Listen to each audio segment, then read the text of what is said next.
Hey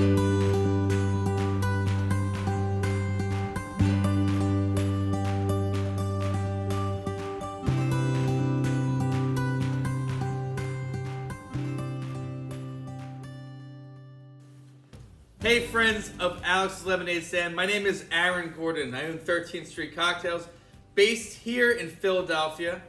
We're going to make a cocktail tonight. It's basically a lemonade with a little bit of 13th Street magic to it. We're going to talk about that in a second. But first, who we are and why Alex's Lemonade Stand is so important to us. Well, for one, the cause is incredible. As you know, you're here for the same reason that we're here. Nothing could be a greater mission than curing childhood cancer, and I am so thrilled to be a part of this cause, part of this mission, and part of this event tonight. Beyond that, one of our first big events when I started my company was the Lemon Ball. I think it was 5 or 6 years ago in Center City, Philadelphia. It was the first time we did cocktails on tap. I remember we were kind of figuring out in the back of the house at the Marriott. Right before the event, we were trying to figure out how to do these cocktails on tap, and it worked. They were a little too strong. We forgot about the whole dilution thing. So if you were at that event 5 or 6 years ago and you felt a little extra buzzed, I apologize. That was our first time doing cocktails on tap. We've gotten a little bit better since, at least I hope we did. But one of the things that's really fun about this, lemonade, not just for lemonade, a lemonade stand, but lemonade is really the base of so many cocktails, contemporary or classic. It's what a whiskey sour is basically made from. It's the gimlet, the margarita. Everything's really acid, citrus, whether it's a lime or lemon, with sugar as the balancing ingredient. And a lemonade for us, this adult lemonade, we're doing a Tito's Vodka, one of my favorite brands. You think like a Tito's and lemonade, awesome, refreshing cocktail, and we just kind of made it a little fun by adding strawberry to it. Now, one thing, you can't ship strawberries in the mail. They don't last well, right? We had to send these packets out a week ago. So we decided to make your strawberry simple syrup. Instead of muddling a fresh strawberry, we got dehydrated, freeze-dried strawberries, which, when you bring all that moisture out of fruit, especially like berries, you take all that moisture out, you're left with this really concentrated, lightweight, because it has no liquid in it, but a really concentrated solid. And that remnant of strawberry, when all that water's evaporated, it's freeze-dried. There's no more liquid in there. It packs so much flavor. It's so intense. Or if you ate a strawberry right off the vine and then ate a freeze-dried strawberry, that freeze-dried strawberry is gonna be powerful. It's gonna really stand out. And that's what I love about this simple syrup, that packet that we gave. You might be wondering, what are we even doing with this thing? I'll tell you in a second. But you're gonna notice right away, it's gonna have that strawberry flavor. It's exploding. You can even give it a little sniff. Right out of the bag, it smells like you're in a strawberry field. I love this stuff, and this is such an easy cocktail to make. So we're starting off making simple syrup. What's simple syrup? It's simple, right? It's just water and sugar. Now, the recipe to make any simple syrup, not just this one, but any simple syrup you want to make at home, and I encourage you, go in your fridge, pull out some leftover basil, go in your spice cabinet, get some peppercorns or cayenne, and you can mix things together, make your own simple syrups at home, make it fun. A lot of times when we have extra herbs, or you might buy too much mint, and instead of letting it wilt away and just go in the garbage, you can make great mint syrups. And a lot of spices that you already have in your cupboard would work just fine. Go nuts, try to blend different spices together with herbs. You might find a really cool simple syrup to make in your own lemonades in the future. But the one that we're doing tonight, that nice strawberry lemonade, is going to be exploding with strawberry flavor, and that's from using that freeze-dried strawberry.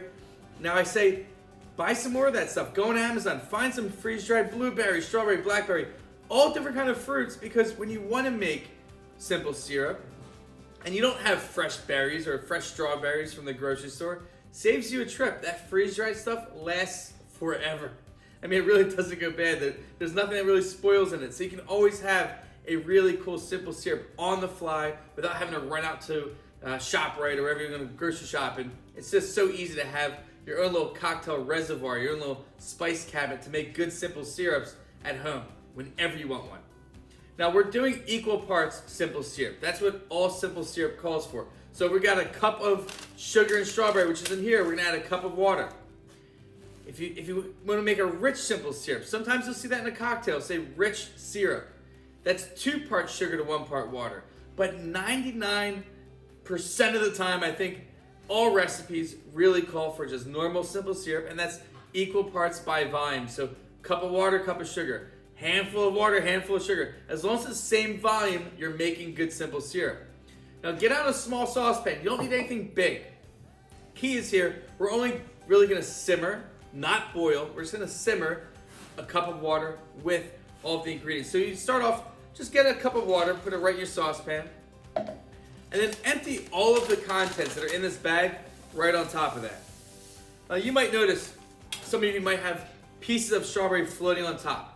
And that's fine. We intentionally did not blend all of that strawberry. That way we can still see some of the fruit that's in that cocktail syrup. If it gets in your cocktail, it's all good. I mean, the only ingredients in this bag are sugar and strawberries. There's nothing else. It's all edible. So if you have some solid, some big pieces of strawberry, that's totally fine. It'll end up in your cocktail. It won't do anything bad. It's added flavor. It's a little snack. So just give it a little stir. What I'm doing right now is trying to get all that sugar from sitting on the bottom of the pan, so when you heat it up, it doesn't burn that sugar. Burnt sugar does not taste good in any cocktail, so you don't want to boil stuff when you're making simple syrup. You want like a nice low, medium heat, nice simmer perhaps, but definitely not a rolling boil.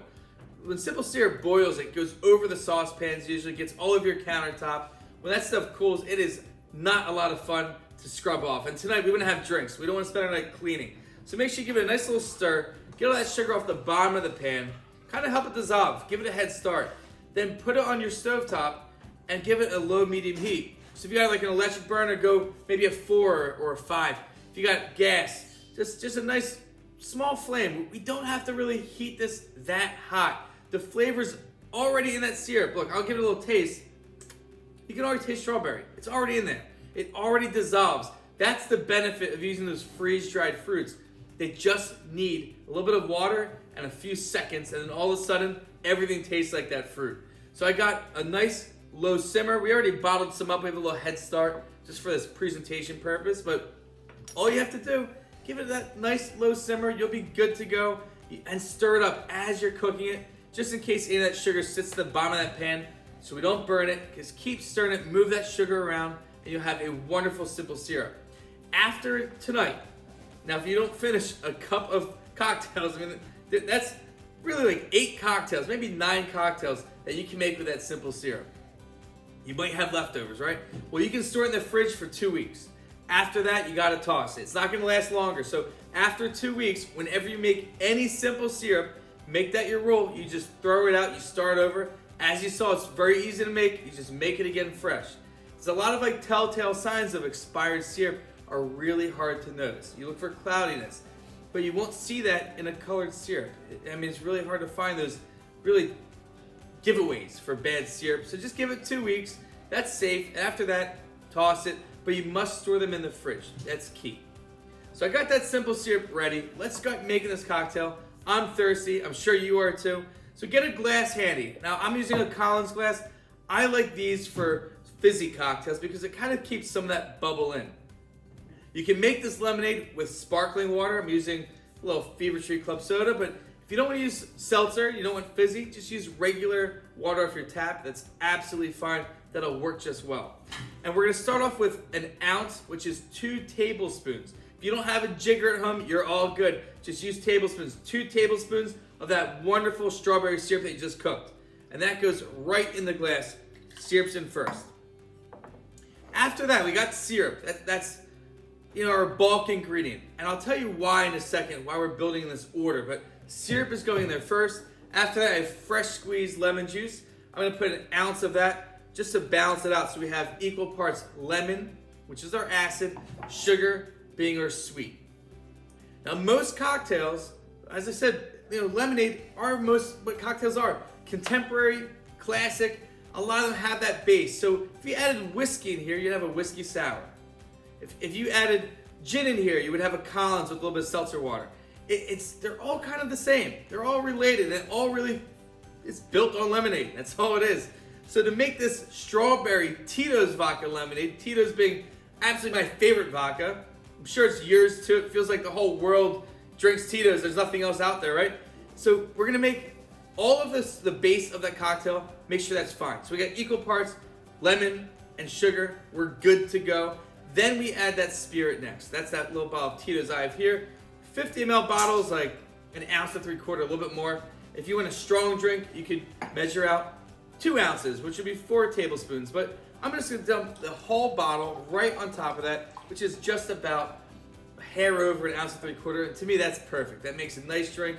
You got that vodka flavor, and you have a nice spirit. It's gonna feel good. It's not too strong. I think ounce and 3/4 is just the mark for me when I make a nice vodka lemonade with Tito's. So I give it a little stir right now. I want to move all that stuff around. That way it's well incorporated. There's no separation. I have that cocktail almost ready to go. So the next step is kind of important. So we want to have that dilution.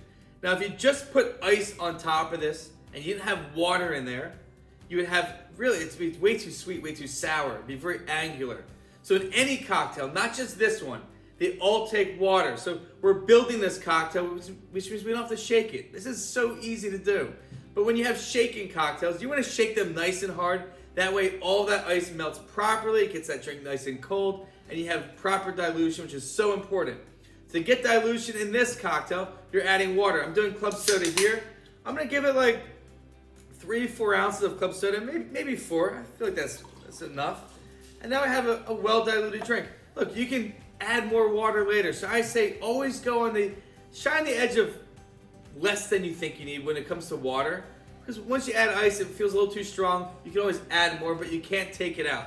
So I have enough water in there, which I think will do this drink just fine. Give it a gentle little stir. You don't want to stir it up a lot because now you have CO2 in there. You have seltzer water if you're going the fizzy route. And if you stir it up a lot, it's going to release all those bubbles. You're going to get a flat vodka lemonade, and I want to have a nice fizzy one. So I'm going to just one gentle stir just to move that stuff around, and then we'll stir it again when we add ice. That ice will go right on top and stir it up even more. So I'm going to fill this glass all the way up with ice. That way it gets so nice and cold, it won't really dilute. If you put too much, or say too little ice, we'll start off with that one. Too little ice, it melts too fast. It doesn't get cold enough in that glass. So few ice cubes will over dilute that drink. It won't be as cold, it won't be as nice. Also, without enough ice, that CO2, that seltzer water, will get flat real fast. CO2 loves to be cold. It should be chilled. You should chill your seltzer water in the fridge before you drink it. That way that it retains its effervescence. So make sure you have a chilled seltzer water on plenty of ice, and that drink will stay nice and fizzy. Now one last thing, you could give it a little stir. You really don't need to because you already did twice. Remember, we stirred in the beginning to mix up all the spirit with our lemon, with that strawberry syrup, and then we added that seltzer and give it another little stir. So I think that drink is properly incorporated. You don't need to do anything else right now except enjoy it. So cheers, my friends. Thank you so much for joining me. It's been a pleasure. I love this cause. I'm so happy to be here. It's an honor. I hope you all have a wonderful night. See you next year, hopefully at the event in person. If not, we'll do it again online. Thank you again. Cheers. Good night.